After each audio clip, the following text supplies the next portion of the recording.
It's never a waste of time to make time for the truth. A moment spent listening and paying attention to the truth can change your life. So let's take a moment for the truth.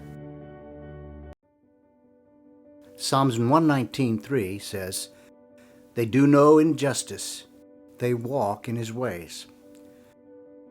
Contrast is often the best way to highlight something.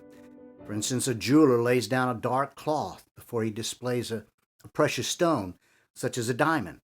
Then, when the light shines down on the jewel, it sparkles with an intense contrast against the darkness of the cloth. The verse that we're looking at today is a continuation of verse 2, where it says, "Blessed are those who comply with his testimonies and seek him with all their heart." As we saw when we looked at that verse, the person related to God has a heart centered in God and a life that resembles the revealed character of God. And in keeping with that comes the words that follow in this verse. Let's look at it briefly. This short verse lays out a contrast of a negative attribute and a positive one. It starts by saying that the one blessed by God is the one who does no injustice. Now, reading that in English can quickly lead us in the wrong direction without some clarification. The word translated injustice in other translations is rendered wrong or iniquity. The word appears 51 times in the Old Testament and points to a moral evil, a perverseness, a wickedness, an unjust or unrighteous act. In other words, all these are wrongful actions and practices or works. All of these are in the direct opposite or in direct contrast to the character of God and, of course, those related to him. Even the casual observer would look at such a life and easily say, that's not at all like God. And they would be right to assume that. And then the verse points out that a contrasting characteristic where it says, they walk in his ways. Now, this is what we would expect of anyone related to God. The walk of their lives is in keeping with the godly path.